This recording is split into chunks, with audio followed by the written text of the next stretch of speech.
Good morning, everybody. Welcome to Westeros, Strathpeffer and Lochalsh area, Lochalsh committee this morning. And I ask for any apologies for absence. I haven't No, received any no. apologies for actions there, no. And then we're asked to note the recess powers. And now we welcome to our meeting the Chief Inspector for Police for Scotland, Callum Smith. Good morning, Callum, and welcome to our meeting, and we wait for your report. Thank you. Morning. Thanks, everyone. Nice to see you all. So I presume you've all got the report in front of you there. So it's dated there the 1st of April 2024 to the 31st of March 2025. And I'm sure it's similar to the ones you've seen before. Again, what I would say is that just as a start, I'll break this down into kind of more localised areas where needed. But the statistics in front of us refer to the North Highland policing area. So again, I think I've said this before, but everything north of the Kissa Bridge up towards Caithness and taking in Westeros round from there, effectively the NC 500 route. But I will, like I say, I'll break it down into kind of more localised kind of areas where relevant. Just look at the introduction there on page number 2. That kind of just touches on some of the aspects that I'll come into in the report itself. Some of the data that's in there, we use that quite obviously to try and adapt our policing plans and work towards the policing priorities, whilst also speaking to the public and yourselves and all the feedback from other relevant parties to try and address the needs of communities as they are apparent. You'll also see there, I'll touch on as we go through there, there's acquisitive crime, some aspects of acquisitive crime that have gone down, house breaks have shown a rise. I'll come into that as well. Road crime, road safety, there's positive figures around about that. Violent crime has actually seen a general decrease, although serious assaults are on the up, and missing person reports have come down again as well. So I'll as we go through that, I'll come on to it. Good all. So page number 3 stipulates the priorities, local policing priorities that we work towards, which are all come about as a result of the input with yourselves, with the public.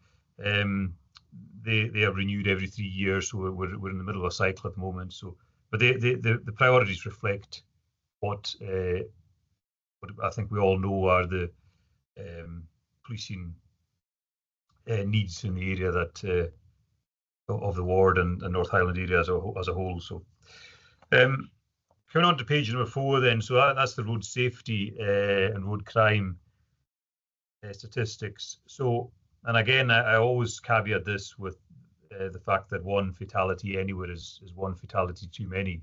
But on a general sense, we've got a positive trend there. So across the whole North Highland area, we've got year to date to the whole of 24-25 effectively, because we're actually talking, it's not year to date we're talking about now, we're actually talking about a whole kind of accounting year. We had 3 fatalities, which is down on the 5-year average, the 3-year average, and the previous year. So that altogether is positive, notwithstanding that each one of those fatalities is a tragedy in its own right, and I'm very, very aware of that. So, but positively, the statistics there show that the roads are safer now than they have been at any point in the last 5 years. The obvious thing to say there is, and I'm just saying this because it's a positive thing at the moment, but you know, you can have 1 or 2 accidents that can have multiple fatalities in one incident, so that can fluctuate, but it is positive at the moment, so it's good. Drink drive offences, it's probably something I'll kind of just spend a couple of minutes on. There's a general, so the year to date, the whole calendar year, we've got 253 offences detected across the whole North Highland area. This is something that's prevalent within the ward, specifically the ward that we're talking about today, the Westeros, Strathpeffer and Lochalsh ward. It's something that we continue to tackle. It's something we unfortunately continue to find. What we're actually finding now more than ever, primarily because our ability to detect has has improved significantly. The amount of drug driving that we're coming across is actually very significant, unfortunately. Drink driving still continues to be a feature, but actually the drug driving is as much a feature, if not more so at times. That shows there, so obviously in the 5 year, we're up on the 5 year and 3 year average. We've got 253 offences detected last year. It's down slightly, but still up on the 5 and 3 year average, down slightly on the previous year. But that's probably one of the key things I would probably going to highlight at the moment in terms of road policing and road safety. We are finding that drug driving is as much as an issue as drink driving is, if I'm being honest. Speeding, that you'll see here that actually we continue, and when I come to the end of the report, I'll kind of highlight the figures towards the end of the report, but we continue to actually target road safety as it is the single biggest area that we work on because of the impact that it has on people's lives, obviously. But we're down slightly in terms of the amount of speeding detections that we've had. But I always caveat that we're also down against the 5 year, 3 year average and the calendar year. Now, there's no particularly obvious reason for that, but I would just caveat all of this with the fact that we do at times, we don't always seek to go around prosecuting people all the time. It's just that's one of the tactics we'll use. But if we're stopping people and they are marginally over the limit, we will try and educate and warn them and advise them of the dangers rather than actually prosecuting, because at times that's as effective as charging somebody. You'll see at times we go on, particularly for the ward area that we're talking about, we will go and do some targeted bits of work around about the North Coast 500 in particular, and then we share that information across social media because of just to highlight the work that we're doing. What we're finding, and it's probably important to highlight this, is what we're finding that many, or at least a large proportion of the offences that we're capturing are not people who are coming in as visitors or tourists to the area. Some of the people that we're actually capturing speeding in these areas and committing other road traffic offences are actually local to the area. And so it's important just to contextualise that, because often we feel that there's a message given that actually there's visitors coming and it's only visitors who are causing committing offences. Unfortunately, we do have local people who are committing offences as well, and we continue to target that and try and educate where possible as well. The bottom of that page number 4 there, it shows bar graphs there of I'm not sure how relevant it is, but it shows there the North Highland Area Command that in the 5 year average we're higher than any other area, the Highlands or the Highland mainland, as much as the Highlands, but the Highland mainland we've got higher in number of drink and drug incidents, drink driving incidents in the 5 year average in the previous calendar year 23-24, and we're 3 below being equal highest for the 24-25 area. So you can see there that it is something that is a continued issue. I don't know if that's partly due to the rurality of the area at times. It'll also probably have somewhat to do with population amounts, because you can see the South Highland area there, which is everything south and southwest of Inverness. It's got much lower numbers than Inverness or North Highland. So that's the road safety. I'll just carry on and maybe take questions as and when they arrive, or take them at the end as well, but feel free to say anything at any point, councillors. So page number 5, it touches there on antisocial behaviour, disorder and violence. So that's including alcohol and drug misuse. So the headlines there, murder. Thankfully, we've had no murders at all in the North Highland area this past calendar year. The previous year, we didn't have any that affected this ward area either. The two were in 23-24. I think from memory, one was in Allness and one was in Caithness. So fortunately, it's nothing that's affecting, and long may that continue, our ward area that we're talking about today. Assaults, you'll see there. So assault, so there's a difference here between assault and serious assault. I suppose the rough definition of a serious assault is where somebody has had a scarring that will never, so say they've been punched and then they've been punched in the face, got or cut to the face and they've had to get stitches and there'll be scarring there for the rest of their lives, that would equate to a serious assault. A broken bone would equate to a serious assault. That's the kind of level that actually it's not so much to do with the type of attack, if you want to put it like that, but the injury is what actually equates whether something is a serious assault or not. Anything below that, lesser than that, is an assault in its own right. So somebody gets a black eye, for example, but there's no lasting injuries, that would be an assault.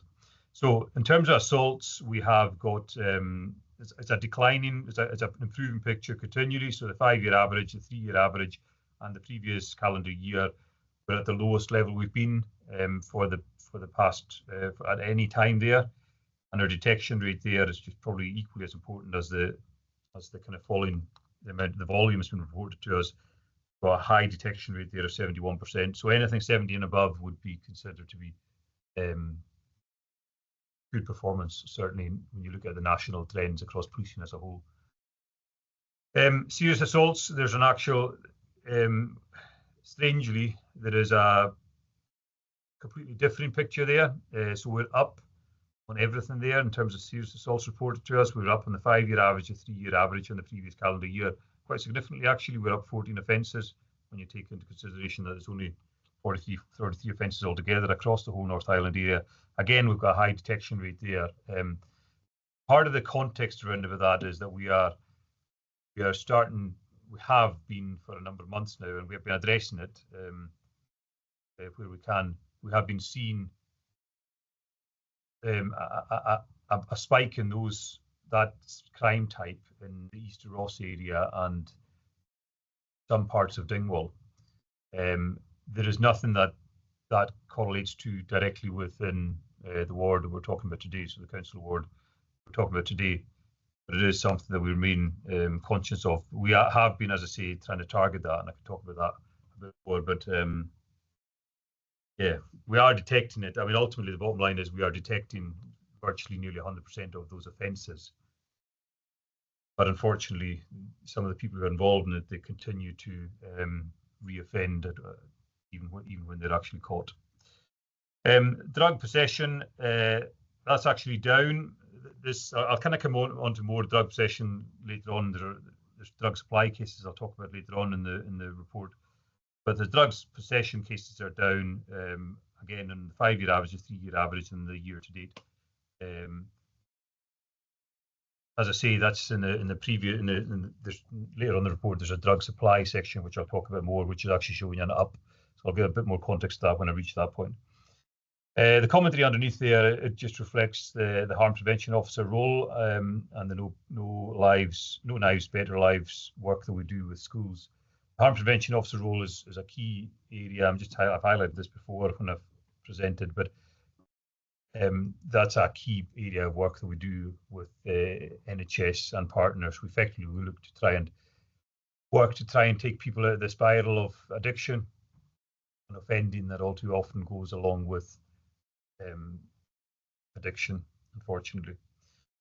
I suppose one of the other things I would highlight as something that's been working well of late is, so we've got the housing, it's not mentioned in the report there, but in terms of antisocial behaviour and disorder, violence and everything that goes along with it. So we've now got a weekly meeting with housing, which it was ourselves actually that re-established it a number of months ago. That continues to share really good information where there are people causing concern, and probably maybe relevant to yourselves is that at times where you have constituents coming to you with any concerns around about antisocial behaviour, which sometimes will be quite low level in terms of actually the behaviours, but obviously high level in terms of the impact it has on people's lives, which we're all too aware of. That's in particular what the housing meeting that we've set up has been seeking to address in terms of sharing information, so that housing are aware of the calls that we are attending to on a weekly basis, and it hopefully allows them to look to take action around antisocial behaviour.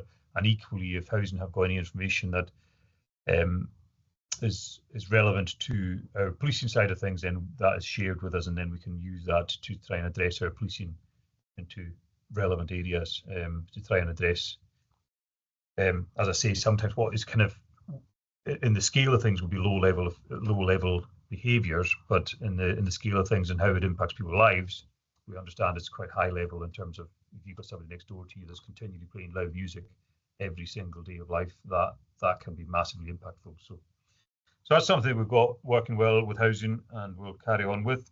In terms of acquisitive crime, on the next page there, page number 6, we've got, you'll see there, so housebreaking, I'll just touch on that very quickly because it frankly shows there's been a very poor detection rate, but actually there's a context to that. So we're actually showing up on the year, so 55 housebreakings in the calendar year, and that's up on the 5-year, 3-year and year to date. The context of that is that we had one specific spate of crimes in the Dornoch area that was actually to do with caravans, but caravans are the definition of houses that would qualify as being a house. There was about 20, maybe slightly more offences in one incident overnight, one incident overnight.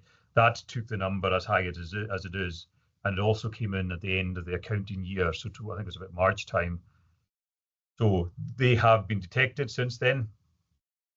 So that'll reflect then next year. So we'll find that actually the detection rate next year can be actually artificially higher, but effectively there's it's beyond that. If you take that 20 odd out, you can see there's much and such the same for the 5-year, 3-year average.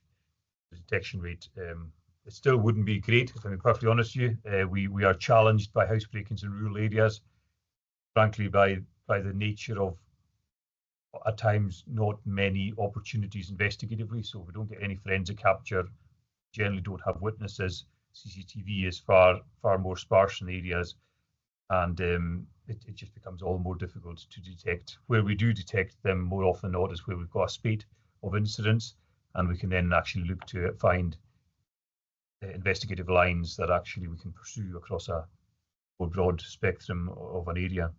So that's housebreakings. Frauds as well. I would imagine if it's not something that's you're becoming aware of from your constituents, it's something that it's important to be aware of, particularly in rural and areas where there are elderly, vulnerable people at times.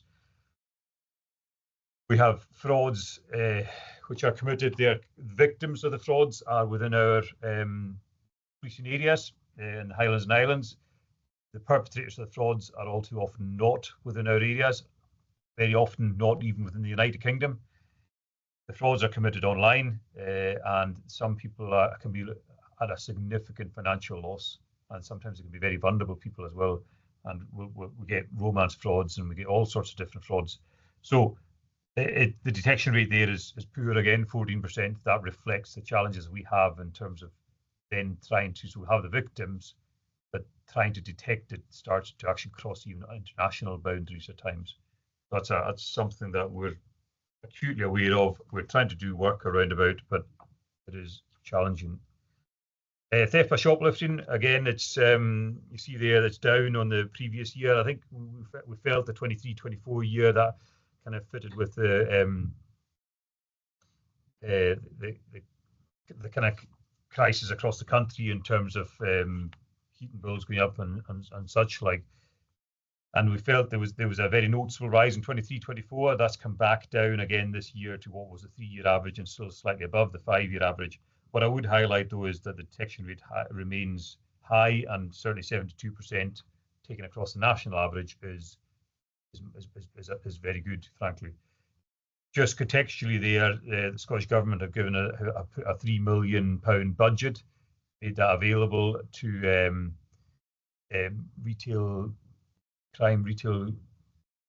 Retailers Against Crime, I think is the retail body that looks at the work around with theft by shoplifting. So we're linking in with Retailers Against Crime. We're then getting access to some of that £3 million, and we're looking to push forward extra work around with theft by shoplifting. But hopefully that'll just improve further what is not too bad a picture in terms of the work we do there. Again, the only thing I'll just add in there about theft by shopliftings, and this isn't in any way, shape or form seeking to kind of cast blame anywhere at all. That's not what I'm trying to get at all. I'm just trying to give the contextual picture. Sometimes what we find is that retailers might have an offer, for example, and I'm not being flippant when I say this, I'm being quite serious. They might have an offer on steaks, for example, and the steaks might then be closer towards the front door of the particular shop that actually the offer is on. What we then find is that, particularly last year where the cash crisis was in place, was that we had people going in there grabbing steaks and running out the shop. We would then actually encourage the retailers to actually move some of these products further into the shop, for example, to try and deter that kind of behaviour. But the retailers felt that actually they still wanted to actually carry on with that offer as it was. So it became a bit more challenging for us to actually prevent the crime in terms of the advice that we were given, and the desire of the retailers were effectively clashing, if I'm perfectly honest with you. And that's not blaming in any way, shape, or form, but it just shows you in terms of some of the context around some of these crimes at times. Theft of motor vehicles, we've got 30 that have occurred over the past year. This is not something that is at all prevalent in the ward area that we're talking about today, council ward area. We generally have got, so last year, just to give a context, that sometimes that can be people leaving a party, they take a car from a party and then they drive the car for a period of time and then they leave it. That would be a theft of a motor vehicle. That generally would account for a decent amount of the theft of motor vehicles that we are hit with across North Highland. Beyond that, we did have a spate of theft of motorbikes that was linked into organised crime. That is something we've got positive lines of inquiry with, that we're following through.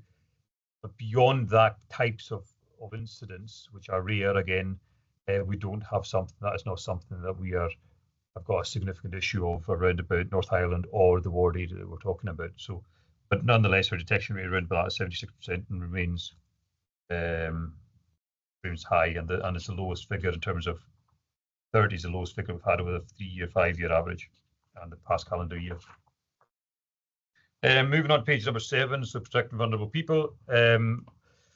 So we've got rape figures there.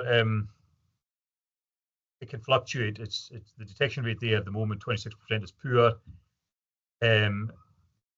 That can fluctuate, and that can sometimes be that can sometimes relate to how quickly we can detect rape. So many of the rapes that were reported to us now, we're delighted in the sense that people are reporting rapes to us. We feel that we are the trend is continuing to go higher and higher in terms of reported rapes to us.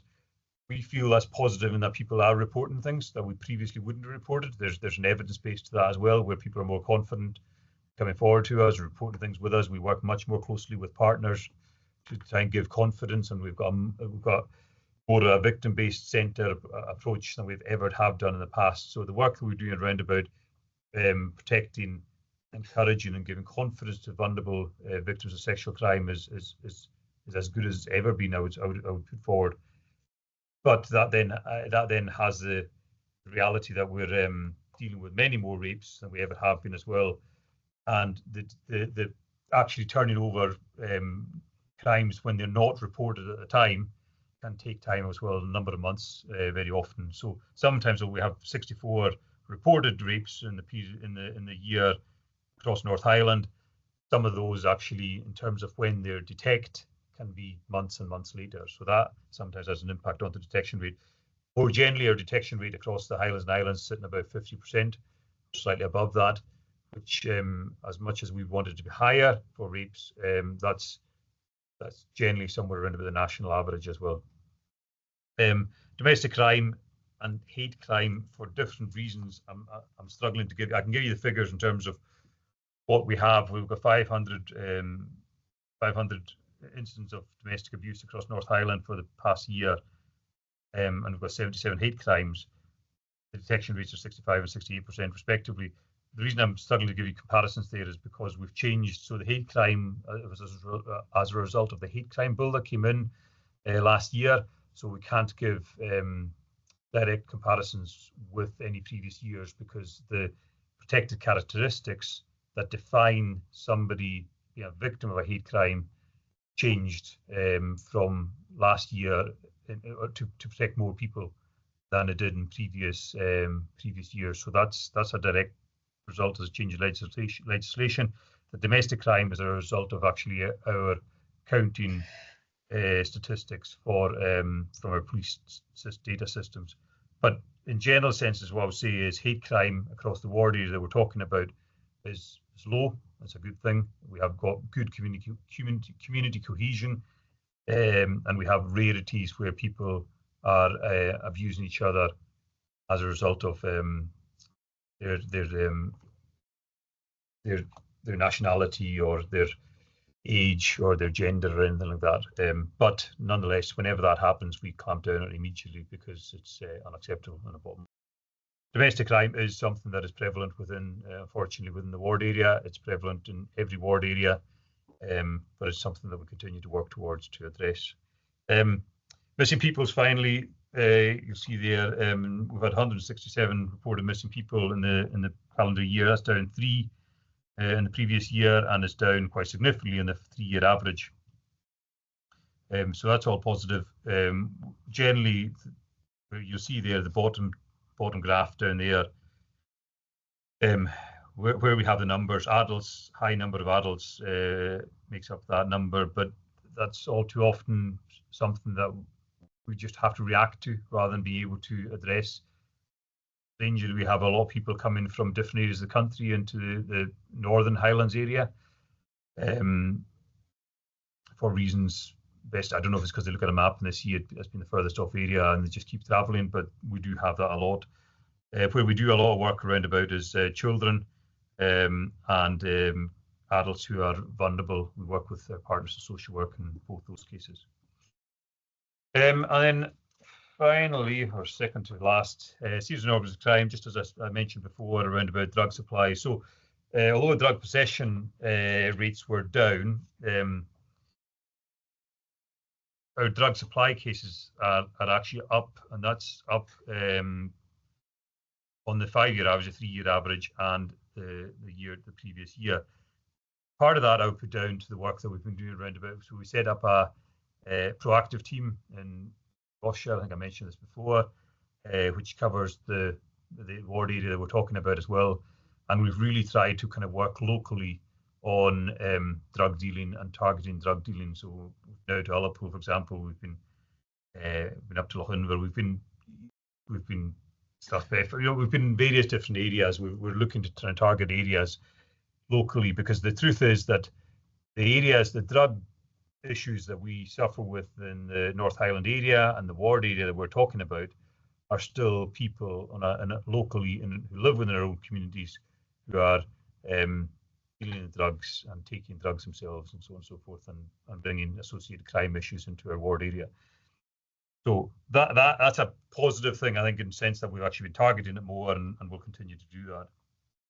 County lines is mentioned there. It's not something that is spread into our ward area that we're talking about at all, thankfully. So carry on with that. And then the final bit there is counter-terrorism. I don't think there's much I can or need to say around about that. We target counter-terrorism as a priority. We work with partners. If we see anyone that's vulnerable to being influenced by extremism, we take a multi-agency approach with that. We'll look to come alongside the people who we feel are vulnerable and try and work with them and our partners to try and educate them and encourage them to understand the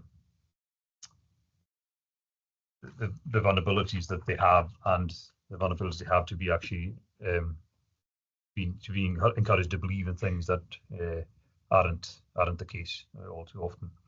And then finally, pages 11, 12, and 13, they just highlight the kind of total figures of crimes. You see there, just what I mentioned there about serious assaults, as I said there, rapes and sexual assaults being up generally, and you see there kind of there's positives in there. Vandalism is down significantly. It's down at the lowest it's been in 5 years. So that's a positive thing. Offensive weapons are the lowest they've been in 5 years. The very final thing I want to say, just in closing, is road traffic offences there. You'll see that For each of the last 5 years, it continues to be one of the biggest area that we seek to tackle, because we get a lot of feedback from yourselves, your colleagues in council, and constituents about the impact it has on their lives. So we do put a lot of work into that, and to try and react to the needs of the communities that we serve. So that's me. Thanks. Thank you very much for your very thorough report. Thank you. Callum, any questions? Chris? Thank you. Thank you for all of that, an enormous amount of data.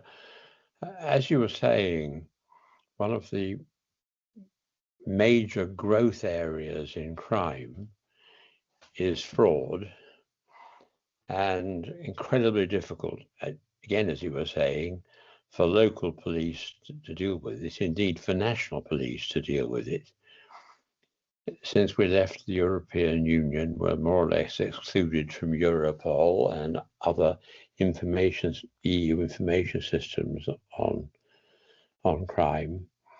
But again, as you said, much of this comes from further afield, from out with the European Union.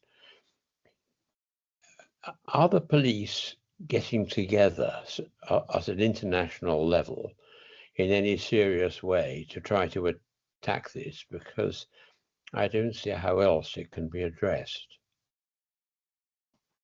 So thanks, Councillor. So yes, there are certainly attempts to do that. Is probably the simple answer. It is an international issue to some extent, and even more so when it's not an international one. If it's a national issue across the UK, it actually becomes a effectively cybercrime issue. This is where we're starting to find, the moving away from historic types of crime types. They're still there, but there's now new crimes coming in line, and cybercrime is certainly part of the world we're having to try and police more and more. So we do have strategies, we do have a coordination around about that. It is trying to get that balance of how much we push towards that while still trying to address the desire of the public to see us visible in localities, because effectively where there's a finite resource, it's trying to then, and how much of you, because effectively then cybercrime becomes an invisible presence. It's a presence that we're very present there and policing it, but then in the local communities, it might then have a bit more of a draw away from that. So there's a balance to it all, but yeah, we certainly do try and there's definite coordination to it. Where we're doing a lot of work, trying to do a lot of work is around prevention and intervention, to try and encourage people and encourage partners to highlight the risks to people. So, but yes, there is coordination too. Thank you. Liz? Hi, Callum. Thanks for that. And the report is just so detailed, so interesting, and well done to all your officers. There's some really positive stuff in there. One question, way back at the beginning when you were talking about the drink driving stats, I think you said that we were higher in this part of the North Highlands. I just wanted to kind of confirm that I got that right, and if you had any idea why. And the other thing, coming to roads as well, looking at the road traffic accidents, I just wondered if you had any breakdown to what the impact was. So I'm thinking, for example, I've been asked recently for more signs on roads to remind foreign drivers to drive on the left. And I just wondered if you had any kind of breakdown of whether this was just an unfortunate accident with local people, or whether the accident had been caused either by people high speeding around the North Coast 500 that we want to clamp down on, or tourists on the wrong side of the road where maybe we could put something in. Thanks.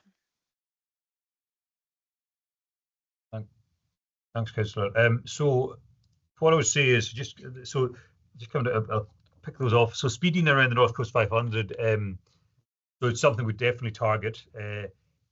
it is something that we find, as I touched on, and I think it's important. It's just important to say this because actually, rather than allowing people to believe, I'm not saying that anybody in this call here believes this today, but allowing the general public to believe this is actually it's unfair and false. Some of the issues we're finding with speeding across the North Coast 500 are not just people who are tourists. It is locals as much as tourists. It is both, but there's a mix there. So I wouldn't want anyone to believe that tourists were the singular issue in North Coast 500. It is something we definitely target, and we put that out on social media when we do it because it's quite impactful, the numbers, when we put the statistics out.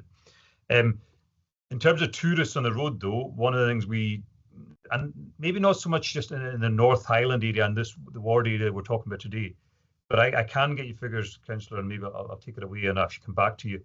I can get you figures around about accidents and tourists and say driving the wrong side of the road or mix up in terms of that's something we do have a concern about.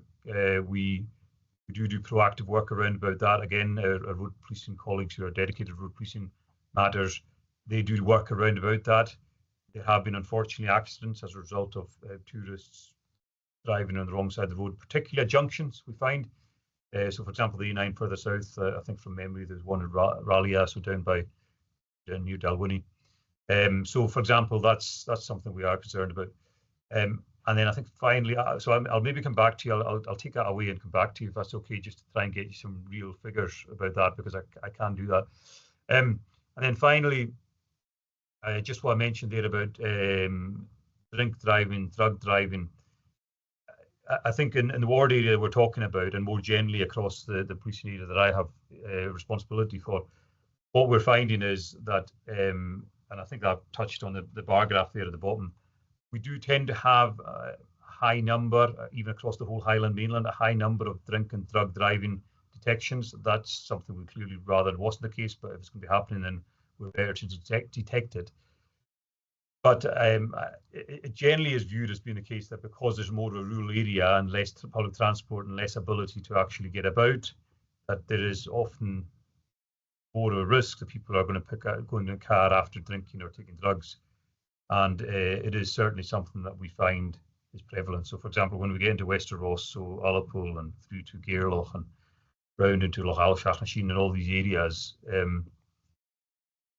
I can't say why, but there does appear to be the fact that people are more prepared to take a risk to drive. I think historically it's been the case as well. I'm from Stornoway myself, and Western Isles is the same, and historically was the same as well. So it's probably more of the rural landscape fits into that type of crime, unfortunately, and always has done, and probably still prevalent. Could I ask a question? You mentioned Lochalsh just now. It's a police report covering Lochalsh as well, because you mentioned Sutherland to begin with. I thought we were in with Skye and Lochaber. So part of this would be so effectively the NC 500. So the area this report covers would take in round to Achnasin. Most of Lochalsh would be in the South Highland report effectively. But, no, what I was referring to is, because this is a ward of Westeros, Strathpeffer and Lochalsh, the police report doesn't include Lochalsh. The police report largely doesn't. No, that's right. They've taken a very small area of it, but virtually all of Lochalsh would be in the South Highland one. Yeah. So we don't get a report for Lochalsh in our ward meeting. That's just. So part of it. So I can easily get that report. I mean, it's difficult to break. It's probably something I could maybe discuss and take forward away from this meeting, because there's a technicality in terms of how the police report is actually drawn up and how the ward areas are broken down. They don't quite marry up. They virtually do, but Lochalsh you spoke about a murder, and there was a murder in Kyle a couple of years ago. Yes, that's right. Yeah. That's how I knew it wasn't covered in Lochalsh. So I think the murder. So in terms of the murder, I spoke about, it was the two last year. So the two last year, I think the one you're talking about in Lochalsh was in Kyle. I think that was. It was in Kyle. Yeah, that was in Kyle. That wasn't last year. I think that was 2 years ago, 3 years ago. Yeah, 2 years ago. Yeah. So that would be in the 5-year and the 3-year average. But the ones I spoke about last year, they were definitely in Keith Ness and All Ness last year. But But Oh, yeah, yes. yeah. Thank you. Right. We'll let Inspector Smith go and go on with our next report. Thank you very much indeed for Thank you. coming this morning. Thank you, Peter. Bye now. Goodbye. Our next report is the Environmental Health Annual Report, which is given by Barry Tamming, who is our Senior Environmental Health Officer. So, good morning, Barry, and welcome to our meeting. And we will hand over to you for the report. Lovely. Good morning, everyone. Good morning. Yeah, my name is Barry Cumming. I'm a Senior Environmental Health Officer. I'm based in Dingwall. And I've been appointed Senior Environmental Health Officer just over 2 months ago. I've come over from an AHO post in Inverness following the retirement of Clifford Smith, who I'm sure many of you are probably very well known with him. And I'd just like to say, obviously, moving forward, I look forward to working with you all collectively and individually. I'm more than happy to take any inquiries, later on regarding anything to do with environmental health. Now, I've got a wee presentation. If you're happy for me to share my screen, I'll try and work out if I can do this. Bear with me.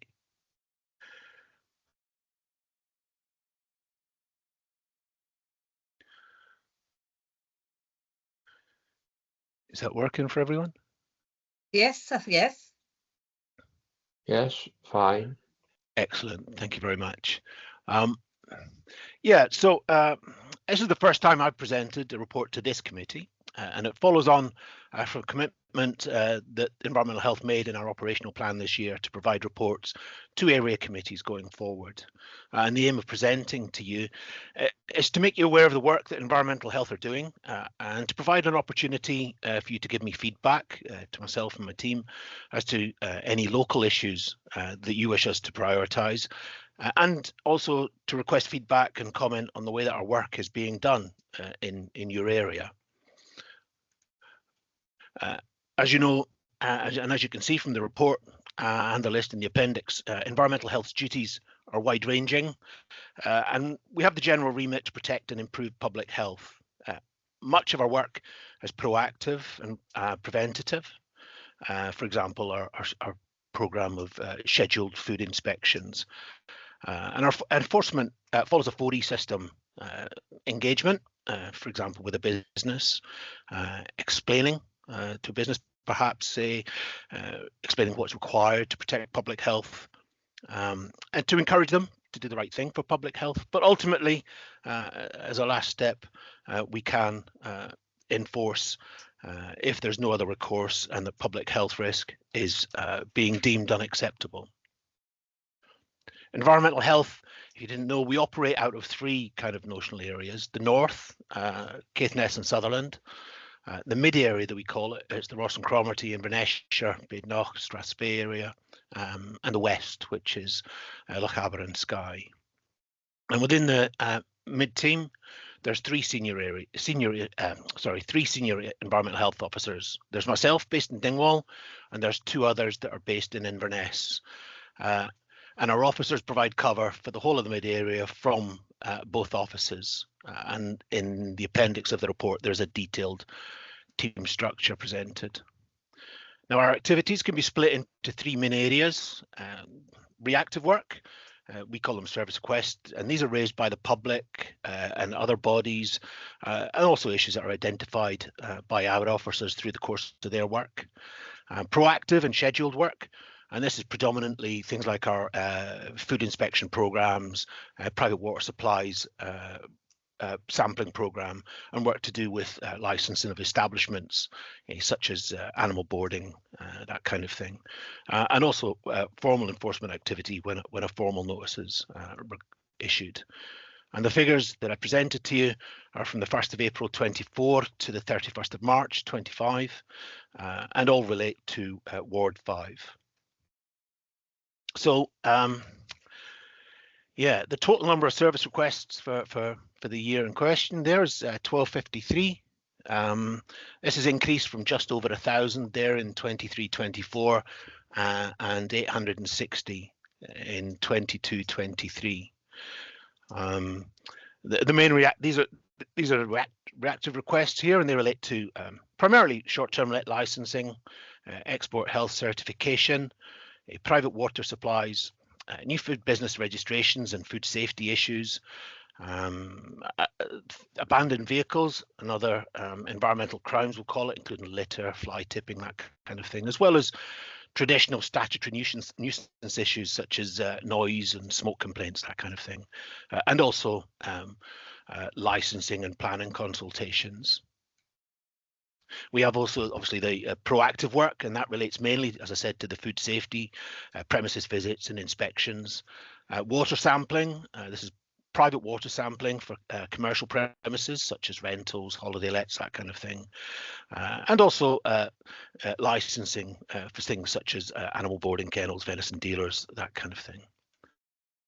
As I said before, enforcement is an option to us, and it's only undertaken if the risk to public health is such that other means, such as the engagement, explanation, encouragement, either haven't worked or are not deemed appropriate. And for Ward 5, over the last year, there's been food safety notices, one remedial action notice for a food business, and also shellfish temporary closure notices, 2 of those, and this is where the FSS, Food Safety Scotland, requests us to serve a notice to prevent shellfish farms from harvesting and selling produce from areas where elevated concentrations of biotoxins have been identified. And there's also been one environmental protection notice issued, and that's a noise abatement notice. Now, going through the issues here, again, I'm kind of looking at the numbers, but the local issues that I can see for this ward through the reactive and proactive work seems to include certainly the short-term let licensing. This accounts for approximately 46% of the total number of service requests that environmental health for this ward had, because we are a consultee to the short-term let licensing, and we're responsible for assessing the condition of these properties and dealing with any complaints that come through from that. Private water supplies, there's been 157 proactive and 91 reactive samples taken. The proactive ones are the ones where private water supplies are already registered, and they require annual sampling to verify that the water isn't a risk to public health.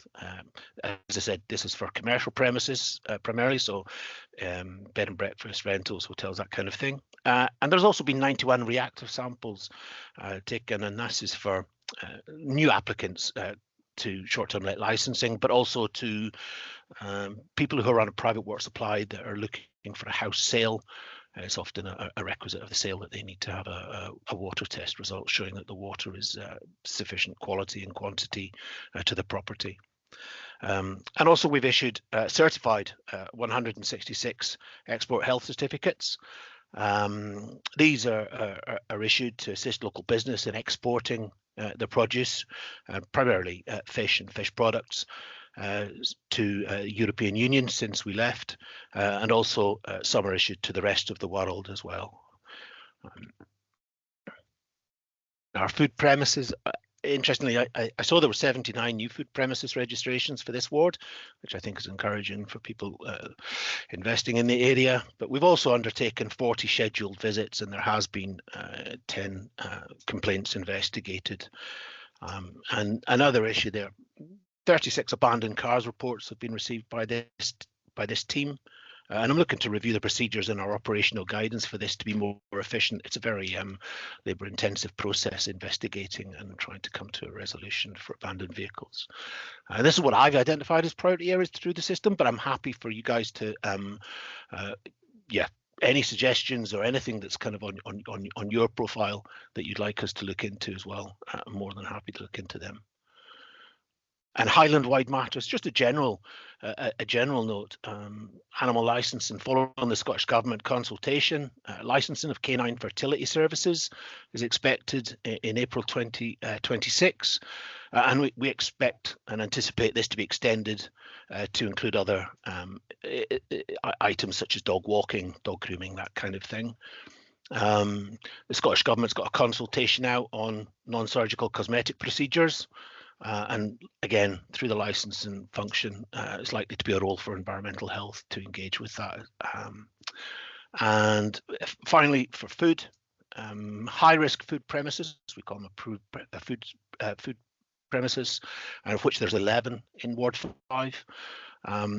Historically, perhaps we're subject to one annual visit from an officer a year, but now the new system requires us to have an ongoing programme of assessment and visiting throughout a year. So this is a significant increase in our officer resource for this service. Yeah, and so yeah, just as a very quick summary through the report there. But I'm happy if you'd like to know, got any feedback on the range and volume that we're doing, any of the Highland-wide issues that you would like us to look into, and obviously the report format and content if you're happy with that.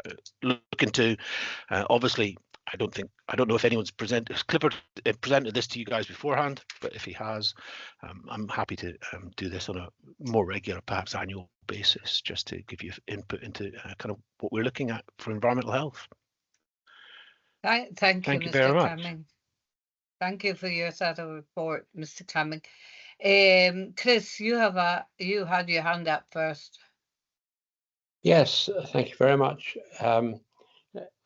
You mentioned this enormous load regarding short-term let licensing. Yeah, I'm on the licensing committee, so I see your reports, etc., where appropriate. First of all, this number, is that just in this financial year or since when? The number I presented here, that is just the financial year from March to April this year. Yes, I feared it was an amazing number. Well, our assessment is, I think in the report, I've been told that they're expecting somewhere around about 10,000 in the whole of the Highlands. So yes, so that's correct. Well, we have an enormous list we've got to catch up with to see. But do your staff inspect physically each one of these or not? I'd have to get back to you to let you know whether everyone is scheduled for inspection or whether they actually do an inspection of every one of them. I don't know is the honest answer. I can certainly find out for you and get back to you. I do know that they do inspections, but I don't know whether everyone is inspected or whether there's a risk rating there. So I'd need to get back to you. Yes.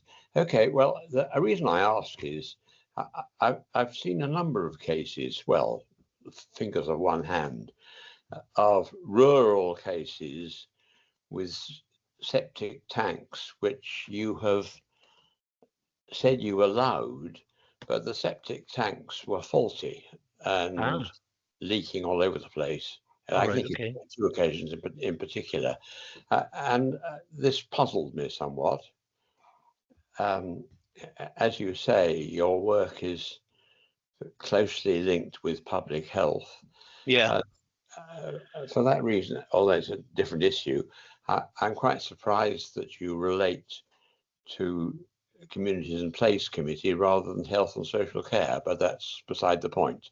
My main question is about the inspection of short-term let premises. Yeah, I can certainly find out about the septic tank issue side of things, whether that's actually included in the remit of the inspection. From a health point, obviously from a building control point, obviously there shouldn't be one, but it does come into our remit. It's sometimes through statutory nuisance when people raise it as a septic tank problem. Could I come in here, because this is relating to septic tanks and not necessarily to short-term let septic tanks, because I have a community council in Dorney and they wrote STEPA about septic tanks going into the sea. Yeah. And they were told that environmental health were in charge of this now, which is a huge remit you've got. It's a massive remit. They're going into the sea. Yeah. Okay. Is it through a Scottish water system or just just individual? No, people. Individual ones. Yeah. Yeah. Okay. I can certainly look. it's not necessarily short-term let people. It's people just living in it, ordinary houses. Yeah, yeah. I can certainly look into that. I mean, my own involvement in septic tanks has been primarily due to, through the statutory nuisance side of things, where perhaps a faulty one is leading to flies, odors, that kind of thing. But I know there's lots of issues associated with septic tanks that kind of bridge between SEPA building standards and ourselves. But certainly for the going back to the short-term let side of things, I'm quite happy to look and see whether that's actually part of the remit of environmental health to assess the septic tank system as well as the safety of the building itself. Yeah, I can certainly look into that. Is it not, Chris? Is it not? You have so many applications now because there was a date when the short-term let came out first. It was to be by the end of October. And that was about a year ago, or 2 years ago. And it's the people who have applied since that date that are applying now. Yes, people are applying the whole time, but we have a terrible, it's nothing to do with environmental health really, we have a terrible problem because if we don't vet them properly within a year, they're automatically granted. And at the committee, we're seeing ones with 1 or 2 or 3 days to go before the year is up. So it's very tight. There is this terrible waiting list. We have extra meetings of the committee to deal with it. So you have to wait for the environmental health on that committee to know if their septic tank is okay. Environmental health are actually very helpful. They sometimes put in comments or problems outside the statutory period, and we as a committee have to agree to hear them, and we always do, and they're very helpful. The people who are appalling for not doing things in time are the police. Liz, sorry, you had your hand up. Yeah, thanks, Barry. That's a really good report. And as Chris said, you kind of cross all committee boundaries actually. Yeah. So a couple of things that come up, and I've had some really positive dealings with your department where they've removed fly tipping that was pretty disgusting at times. Acted very fast and very good. So I kind of wanted to know, I never know with fly tipping if it's yourself or if it's the waste services that I contact. I think just email you both. And the other thing is we get more and more, unfortunately, really horrible reports. I've had one recently. We have these car parks with the overnight stay bays where camper vans can stay, and I've just had reports of people urinating, at the edge of people's gardens, and it smells. Is that something you would look at? I usually raise it with the parking or with the rangers, but I don't know how much enforcement they've got. And lastly, slightly different topic, one of the issues that we do have here in the ward, and Chris and I, it's kind of our side of the ward, we can talk about it with you maybe outside the meeting. We have a couple of empty hotels, one in Strathpeffer and one in Garve, that for various reasons they've been empty since before lockdown. I know environmental health have been out for sort of health and safety, but they are ongoing issues. So that is just something that I would like to kind of raise with you and maybe speak to you out with this meeting if we could, because I know the community councils in both areas are quite concerned. Yeah, no problem. Okay. First one, fly tipping.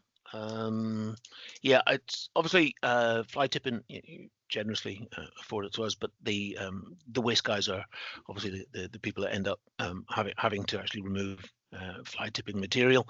However, we do have a regime in place where we can issue fixed penalty notices and perhaps a further enforcement if necessary on fly tipping. So quite often they'll notify us if it's something that people can notify of us before the waste team get there.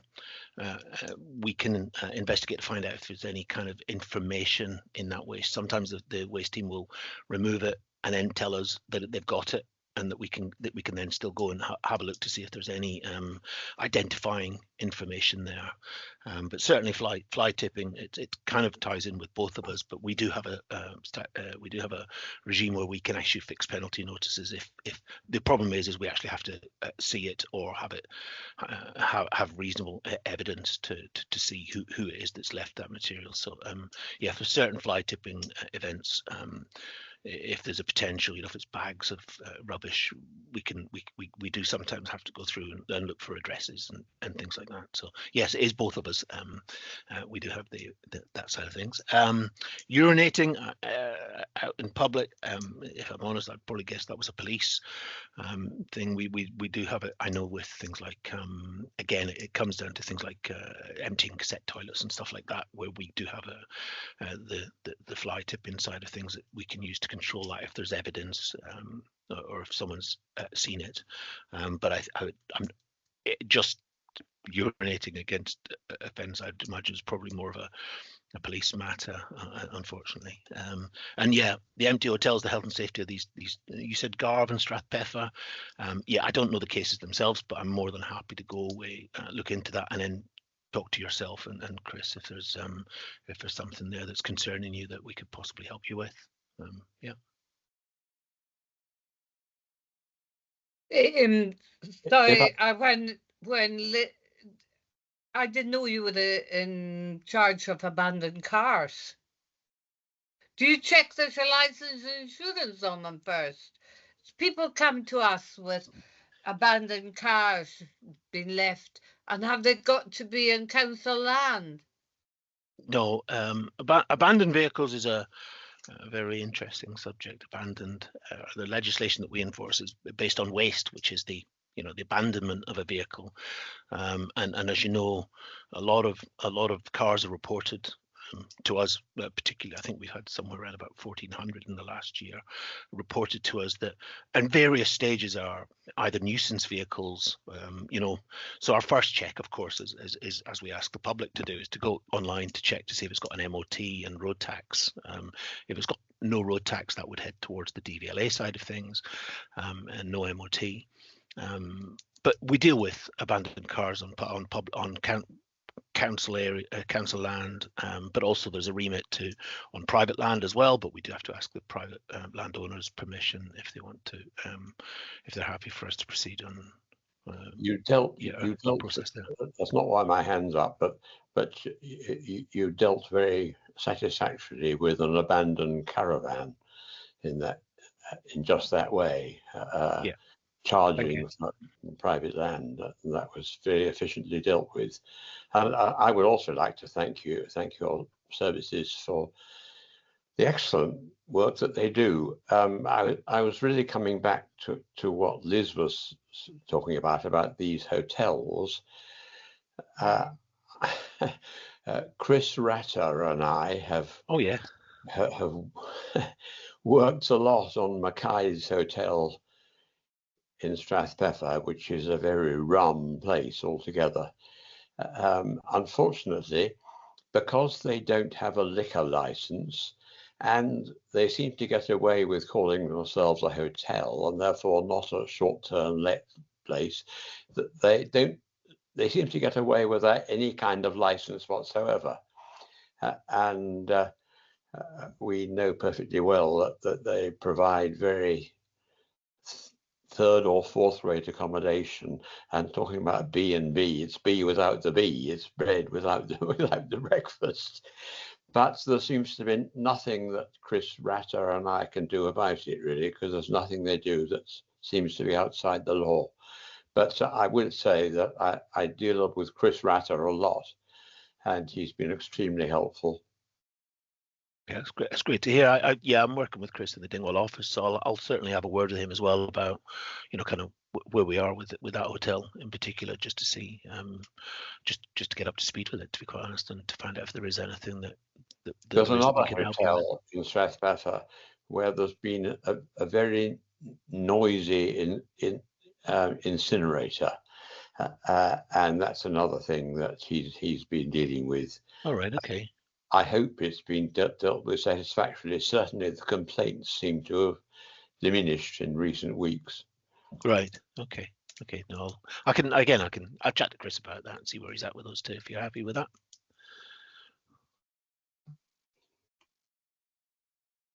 I think we've lost our chair. She seems to have fallen off. Oh.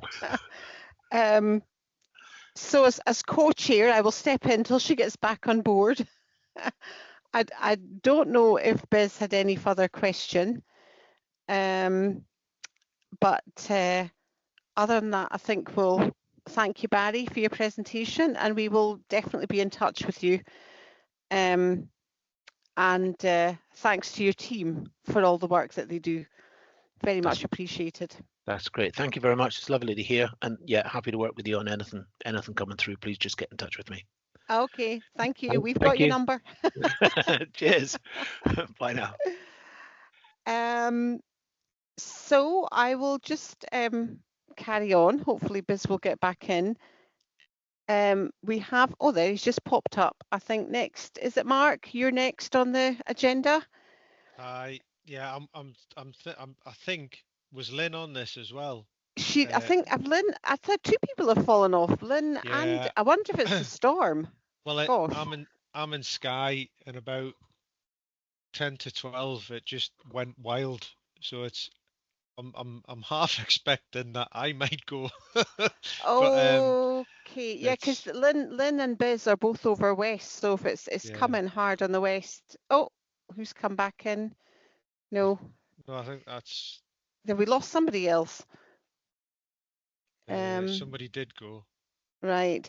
Well, we'll just hand over to you, Mark, and hopefully you can get through your presentation. Right. Shall I go? I'll go super. No, I'll not go super fast. Right. So thank you very much. Ahead of today's meeting, you will have received the committee report together with application forms and a summary spreadsheet highlighting the outcomes of technical assessments on the projects. I think when there's multiple ones there, it's worth saying that the assessments are undertaken solely on the information that's provided to us, both in the application form and accompanying documents. It's no way a wider reflection of the worthiness of that project. Within this report, we're asking members to consider 5 applications from the following organisations. I'm just going to pause there because Willie's just sent me a message now asking if I can send him the link because Lynn's power's gone. Yeah, Well, I already sent him the link. Okay. Mark. I'm just thinking, I noticed we lost Andy, who was on as well, so I think everything west is falling off here at the moment. Thanks very much. But we're still quoted we are still quoted, so I think we can carry on. Yeah. Yes. Okay, thank you. Okay, so what I propose to do is just go through all 5 projects rather than one by one and summarize them, and then I'll come back through the chair to members and ask if there's any comments on them individually, if that's okay, Liz. So Firstly, I've got Clachanlough Broom Heritage Trust. So they are seeking £15,342, which is 72% of their overall project costs. And that's to replace 6 Georgian sash windows and prevent water ingress into the church, which is causing damage to the building. The church is a B-listed building and the works do require a listed building consent, and they have made contact about applying for that listed building consent. Strathpeffer Residents Association are seeking £14,000, which is 32% of the overall project costs, to build a second bike skills area, which is a pump track suitable for all ages. They're working with local cycle clubs to deliver skills development for young people as part of their project. Dorney Moorings Association are seeking £19,302, which is 90% of their project costs.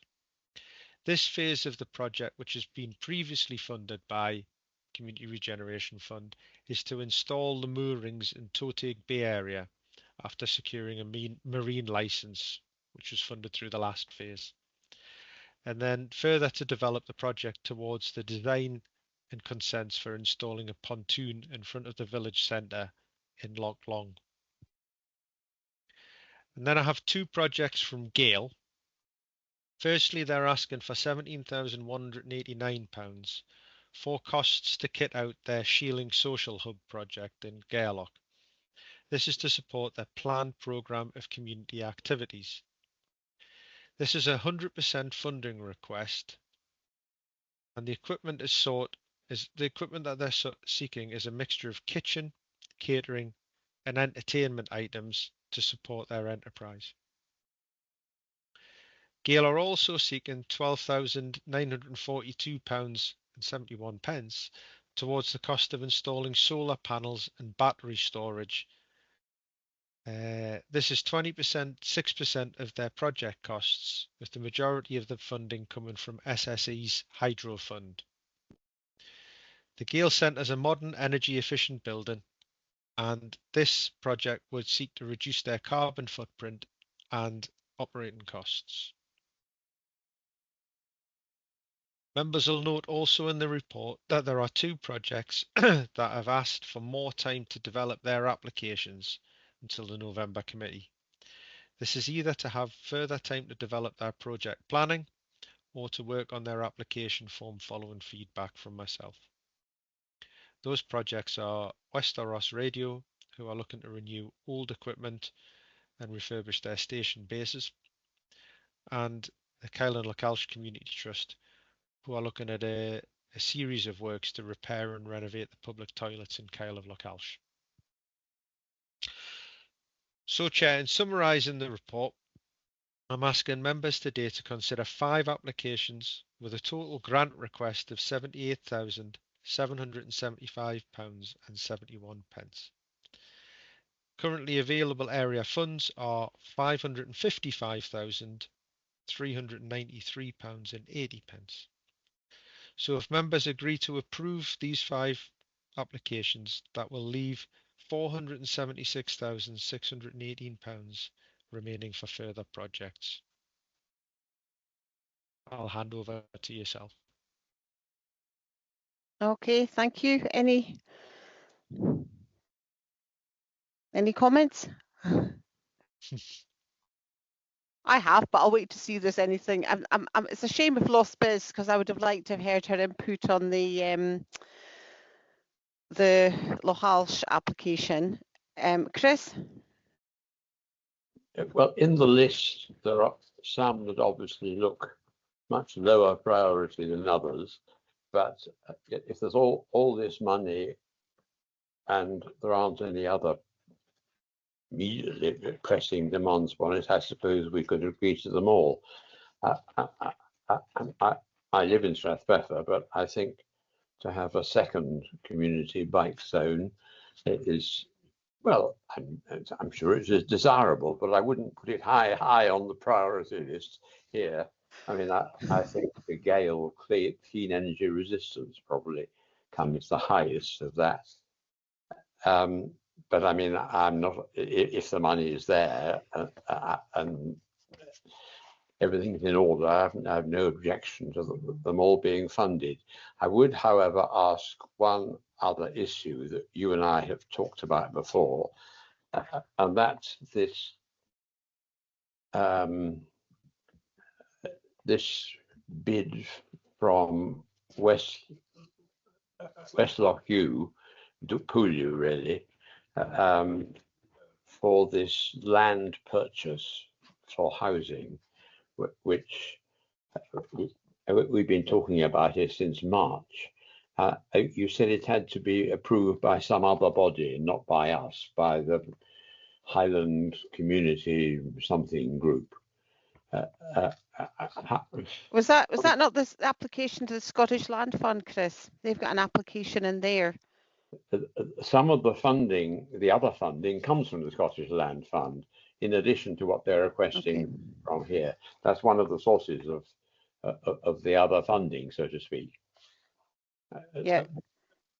I just wonder where we are. Well, I have that on the list to discuss with members at the next area business meeting, to look at projects that are emerging for applications for November committee. And I've spoke to the organisation. I think unfortunately there was a miscommunication when they submitted their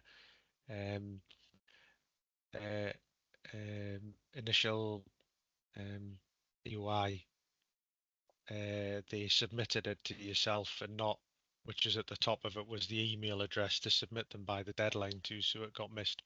So I've since spoke to the organisation and told them that I'll bring it up with members at your next area business meeting. Well, I sent it to you as soon as they sent it to me, but yes, that's what happened. Yes, that's right. Mm-hmm. So, have you got any thoughts, Patrick? You want to say anything? Not at the moment, thank you. Okay, so I mean, I'm happy to approve these. I think they're all good projects, and they've all they've all met the criteria. And as far as bikes in Strathpeffer goes, we are the mega of the biking world. There can never be enough bike space in Strathpeffer, and it's actually fantastic to see so many youngsters out and about in bikes. So I'll just plug that there.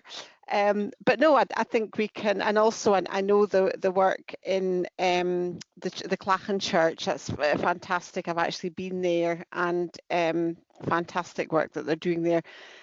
So yeah, I mean, looking at the total, we can well afford, I think, to fund all of them. So can I just check? I'll just check. Hang on, get to my other screen. Are we happy to agree that? We are quoted even without Biz, that we agree the approved grant for each application as presented? Yes. Okay, thank you. Excellent. Thank you very much, members. Thanks, Mark. Thank you. So I just keep looking to see if we still haven't got Biz back. Next, it is an update. I think it's John McLean. Bereavement services update. Are you there, John? Yep. Good afternoon. Yeah, all of us over West are kind of dropping off. I don't know what's happened over West. Oh, well. No, I'm here. Rachel's here as well, just to give you a quick update on the bereavement service projects within the area. We said that we would come to an area meeting once a year, just to give an update on where we are.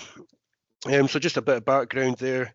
In the Highlands, we have 247 burial grounds, 34 of them being within the Wester Ross, Strathpeffer and Lochalsh area. Of these, 23 are operational and 11 are presently closed. Appendix 1 in the report gives a breakdown of the layer availability and the capacity within each burial ground. So our team, we look at burial grounds on a weekly basis, sort of looking at the trends over the past 10 years. And this is, as I said, monitored weekly to decide where we are. And this information comes in from our local admin teams. So just 6.4 in the report just gives a wee list of sort of works that has been done recently within the area. Arnott Burial Ground, an extra 10 layers has been identified within the area, so that will increase capacity to over 15 years. Gairloch, local team, have been installing additional strip foundations, so again, this will substantially increase the capacity.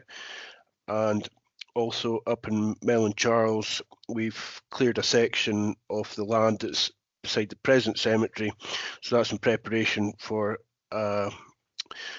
a new extension when required, and that'll give us up to another 50 layers, securing the provision for at least another 25 years. So that's the work that's been ongoing. As I said, in Appendix 1, the only one that sort of, it's not within the present capital programme, but is less than 10 years capacity, is Urry West and Urry New Burial Ground. Again, it's just under 10 years, and we're just looking at potential options for future provision around that burial ground.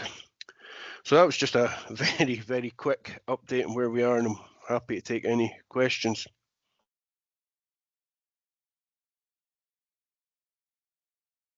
Any questions? No. So, thanks. We're lucky Thanks. in this area, to be honest. We don't have any major problems. So. Well, yeah, it's obviously accessing the land for the burial grounds that is the issue. And I watched actually with interest when the Fodderty Cemetery was extended, and I just daftly thought you just get another field, but no, there was the amount of work that went in to prepare it, because every time I drove past it was quite staggering. I think the only thing I will say, and I'm sure I'm speaking on behalf of the other members, probably the most issues we get around burial grounds are around the maintenance of them. So, you know, grass cutting around the graves, or just general maintenance. That's probably what fills our inboxes more than any issues about sort of accessing layers. So, yeah. Yep. No, yep. Again, we've just worked with the amenities teams. They carry out all the maintenance within the burial grounds, but any issues, you know where we are. Yep. Yeah. I am gonna. Oh, sorry, Chris. Then you come. Well, I'm just going to say I have had various comments complimenting the way that certain graveyards are so well maintained and the grass so well cut. In particular, the one at Tarbat to the east of Tain, but by the Tarbat Discovery Centre, they're very full of praise as regards the way that very difficult graveyard on the sloping and uneven ground is maintained. Sorry. No. It's always good to hear positive feedback. Even though it's not our ward. No, I actually, I'm going to hijack you with something, John, and it's about the Clachan Church in Lochbroom. So the Clachan Church is owned by the community, but the graveyard is ours. And I think I have emailed you about this, but it was just to kind of highlight it again, because the community that run the church, the Heritage Centre, would quite like to have, you know, and possibly support with the funding, but have a path around it that was accessible, because you can't, if you go in the front, there's steps, and they want to make a path around the back, but that is our burial ground, so they would have to work with yourselves. So it was just to kind of hijack you with that. I'll email you again. Yep, no, I actually just double checked there. I knew there was something, and I will get in touch with them, and we can see what can be done. Okay, thank you. Okay, any other questions, members? No. So in that case, we're invited to note the current capacities and progress of burial ground extensions in Wester Ross, Strathpeffer and Lochalsh, and the challenges with identifying and developing suitable land for burial ground development. Happy to note that, members. Noted. Okay, thank you, John and Rachel. Thank you. Hey, cheerio. Bye. Thank you very much. Thank you. So we're on to, is everybody coping, or does anyone want a quick comfort break? I would say yes, it would add to the comfort, certainly. Okay, John, I know you're there ready to come in. Are you okay if we just have 5 minutes? Yeah, that's fine. No bother at all. Okay, back here, 5 minutes sharp, members. For this is a real good news story, I think. Update on play parks. Yes, I think members we're finally where we need to be for your ward. So what I won't get into great detail on the paper, but what I'd like to get agreement for today is spending £150,182.70 on the following play parks. We've got Applecross Community Hall, where we would hope to do a full refurbishment there. That's costing us just over 36,000. Balmacara Finlayson Road, another full refurbishment at £49,491. And we've got quite a big one in Conton, and it's Conton Playing Field, Monroe Park. It's a full refurbishment and relocation of the play park from Tor View, which is a very, very wet and inaccessible site. And that's a grand total of 64,690. But on that one, the prices were up a wee bit, and what I've done is I've kept about 8,000 back as a contingency in case something goes wrong and we need to find more money. But all being well, what I would intend to do then is we've had to drop a rope swing off the Conton Play Park, but we will have enough money to purchase that rope swing at the end if we install it ourselves, and that would be the hope and the plan, and that'll bring all your Scottish Government money spread right across the area. Then the only downside, and we're fighting with every other local authority across Scotland for contractors and manufacturers and that, because it's really taking off now, the play park. Everyone's coming in at the last minutes like ourselves. So I would think it's ambitious to say 4 months. I would think it's probably the turn of the year. But if we can get the order off, we're in the queue and we'll get it as soon as we can. That's really all I have to say in it, unless you have any questions, members.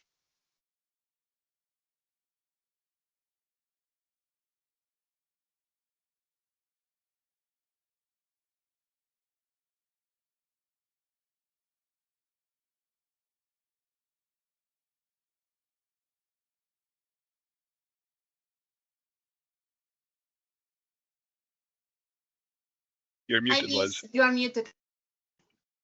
Sorry, I called Chris and he didn't hear me because I was muted. Apologies, Chris. In you come.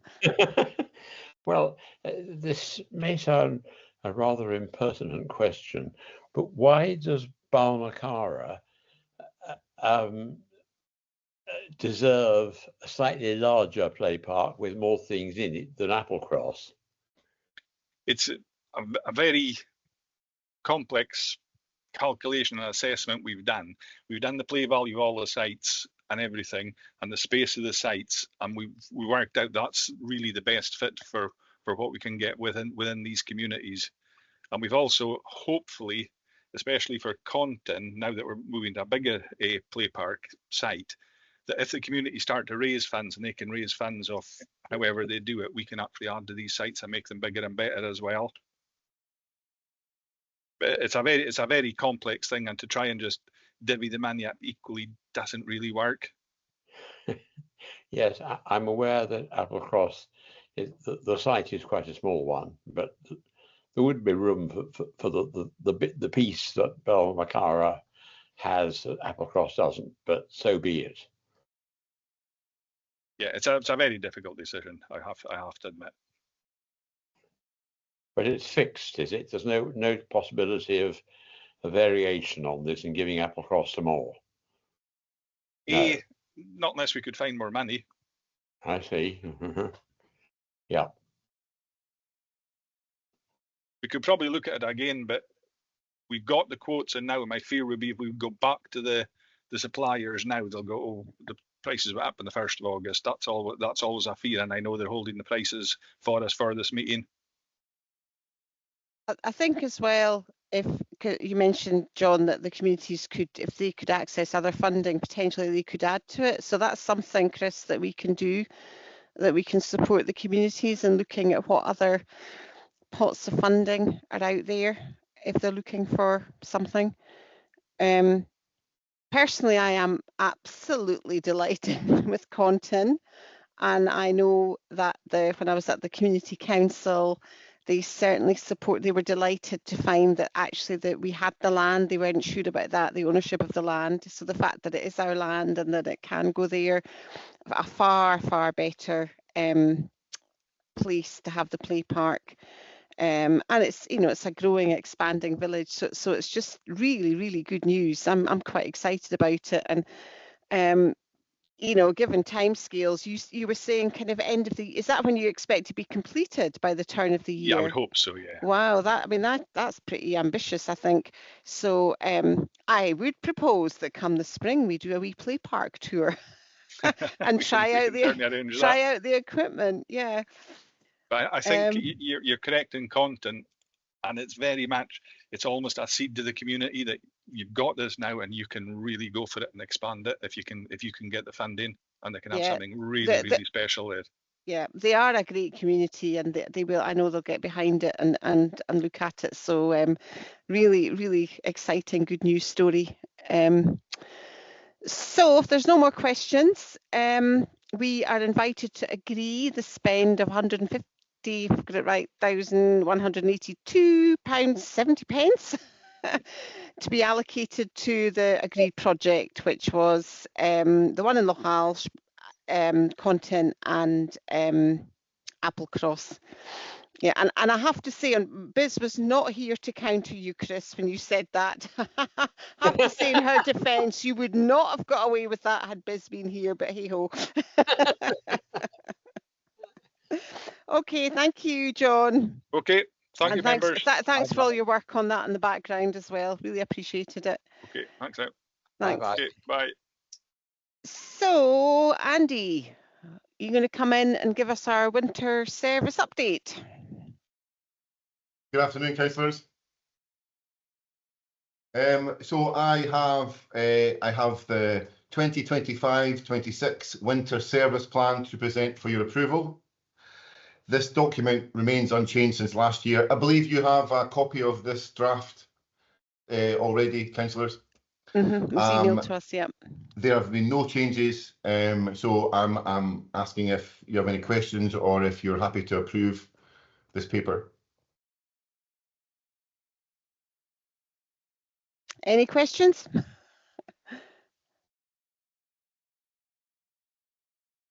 So I think looks like we're happy to approve. I think looking at last year, I hope we have got the issue with the plant sorted, because we had a bit of an issue there in Wester Ross. So hopefully we've got that sorted and learned from last year. Chris, you've just come in. Yes, I've got questions on other matters, if that's not offside. I rather feel that maybe this might not be the platform for this. I'm happy for us to book a slot, or unless the questions were pertaining to the paper, Chris. No, I wasn't referring to the paper. Unless I'm mistaken, I know, you know, the summer is more than half past, but we still haven't seen, I think, the list of all the projects to be, capital projects to be addressed when you had the full funding. Well, so on the spreadsheet, on the capital work spreadsheet, the red line of death. That's right. That's the line, that the spending line. So anything below that line is the upcoming works that we haven't put the money in place for just yet. Were you thinking about any specific scheme, Chris? I'm worried that we should be discussing this right now. Is it okay to discuss this, Liz? Liz, is this a platform? If you're sorry, if I can just interrupt. If you're happy to answer in principle, but I think we would have to come back to it with probably with Ian, I think, to look at the capital plan, because this is the winter roads maintenance agreement. I accept that. Yes. It would be good to come back to it, I must say, at another time. I'll put in the diary. Let's have a Teams when Ian gets back to discuss just that. Yes. Yeah. Okay. And again, it's Ian's business rather than yours, really. But absolutely, sir. Absolutely, I fully agree. Yeah. I keep on about this business of 40-mile-an-hour speed limits in both Pooldew and Shield Egg, I don't understand why it takes so long for anyone to review them. I've said I we think can. they've got such a backlog, I think, and there's probably only, it'd be a resource issue. There'll probably only be 1 or 2 people that are actually trying to get through the backlog. And it's not necessarily, this is our technical function, which Ian does stand over the technical team, but this isn't a road maintenance issue. This is more of a technical function. Yes, I accept that. Okay. But I keep nagging. Oh, we all. I don't see it like that. Okay, so one thing I just wanted to say, and this is incumbent on us members, I think it's really important that we get this winter maintenance plan out so that people know what priority route they're on, what they can expect to be done there, because I think it's the winter pressures hit very quickly and very suddenly, and people panic and sometimes have unrealistic, sometimes expectations. And I think if we can get out there what the plan is, so they know what priority the road they're on, and therefore when they can expect the work to be done. I think that's kind of incumbent on us working with the community councils to get that message out and share the plan as well. And if I can also say, if people go onto the Highland Council website, the plan for every area is there. So you can find out what roads are classified as what and how they're prioritised. So yeah. So thanks, Andy. We are happy to just check what we have to do with that. We just approve. We're invited to approve the winter roads plan. Are we agreed, members? Yes. Agreed. Patrick, you there? Yes, all Yeah. good. Okay, thank you. Thanks, Andy. Thank you so much. Thank you, Councillor. Have a good day now. Okay, bye. Bye. So next we have, is that Ewan Marsh to give us the housing repairs and capital report? We'll hand over to you, Ewan. Thank you, Chair. Good afternoon, members, on this dreich and wild day. Good to see you and some of you possibly for the first time in my role as Repairs Manager North for Housing Repairs. Thanks for the opportunity for being able to take you through today's report. Please note, Chair, that I'm looking at a couple of screens here, so I'm just turning my attention as I take you through. So looking at the Housing Repairs Performance Report, point 2 just clarifies that members are asked to note housing performance from the 1st of April 25 to the 30th of June 25, which is up to the end of quarter 1. So looking into the body of the report, where we have the statistics, if we look at section 6 under repairs, this highlights the performance figures. This is an average time taken to complete our respective repairs.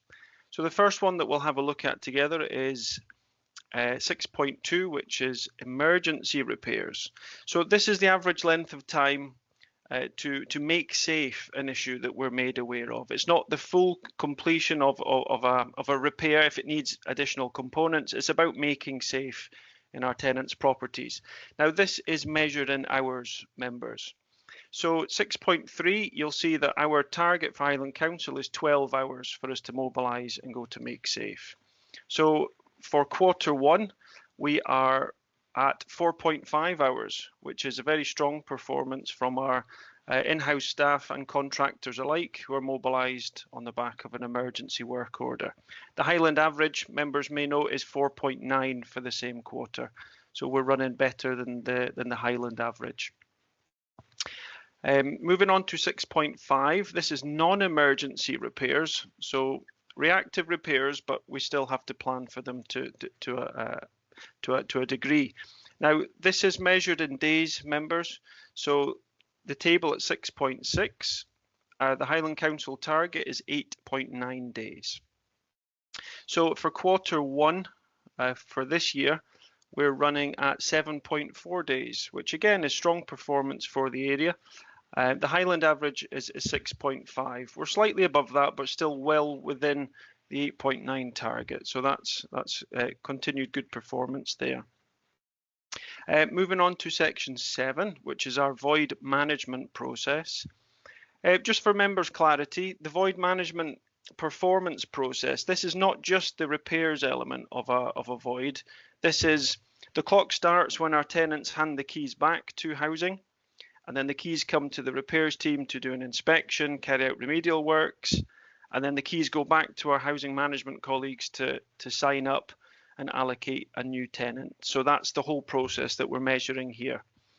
The performance for ourselves in this Q1, we had seven void properties during that quarter, and our average is 25.86 days, which is very good performance. As you can see, looking across the range of previous quarters. And obviously, as I highlighted, this is an average. The Highland average is 47.53 days. So we are running as a service slightly above the target, but there's numerous factors for that. Section 8 will take you through the capital programme now. So members should note that this is a 5-year programme for capital investment. It runs from, if I take you down to Appendix 1, just draw your attention to that, it runs from 2022 to 2027. I offer apologies, members, that there is a typo in the planned investment aspect of the report. That should be 2022 to 2027. So regarding the energy efficiency in Appendix 1, we have a good budget to be invested in the local area. But as clarified, the budget runs up to the 30th of March 2027. So we have plenty of time to apportion extra spend against that budget for energy efficiency. At 8.2 of the report, just above, we've clarified for members that we've been working very closely and collaboratively with our climate change and energy team. What we're doing is, it's proving fruitful to start with, that for larger programs and we can establish properties that meet the criteria, we're working together with them. So we have our housing investment budget, they have their budgets, and we're able to collaborate and work on larger programs and projects together. This has proved to be very effective for us as a housing service. We've laid out there for members information, the 3 aspects of planned investment over that 5-year period. And then the table below, members, is the reactive capital. So the difference between the planned and reactive is that the reactive programme, this is delivered by our local repairs team. So this is in immediate response that we have a notification that there's an issue at a property, it needs a solution and it needs it quite quickly. For example, a heating failure, a kitchen or a bathroom that's end of life, it can't wait any longer, then we mobilise and those upgrades. Now, we've itemised for members' information all of the aspects of our reactive capital budget spend and allocation. Moving down to Appendix 2, during the period of 2022 to today, to the current date, this is the itemised list of capital works that we've undertaken at properties. We've categorised them for members and we've got the overall total. So this isn't over the 5 years, just for clarity, that's from when this 5-year budget started up to today, and then there'll be more added in due course. So Chair, that's a summary of the report. I'm happy to take any questions. Any questions, members?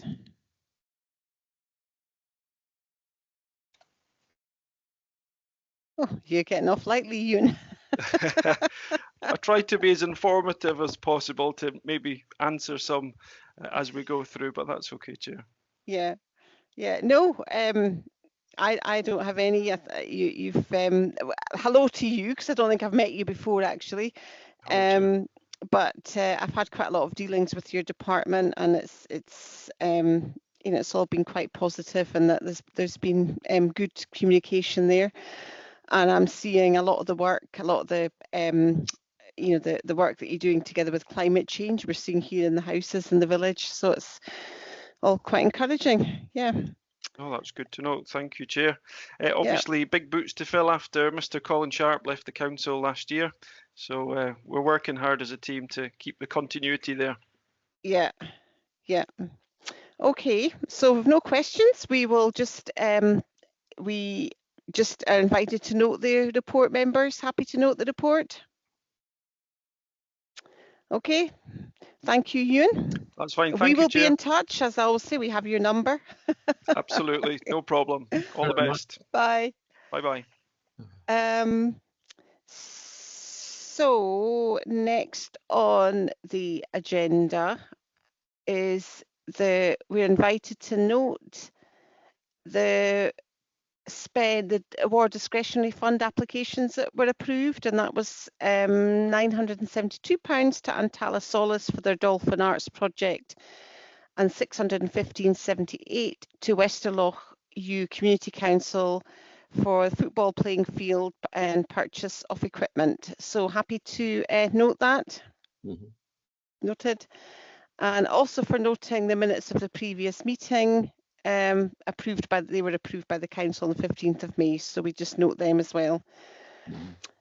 And I think that brings us to the end of the meeting. So thank you, everybody. I hope you in the West are staying safe. It's certainly beginning to blow a hoolie here in Strathpeffer. So stay safe, everyone, and thank you. Thank you so much. Bye-bye. Okay, bye.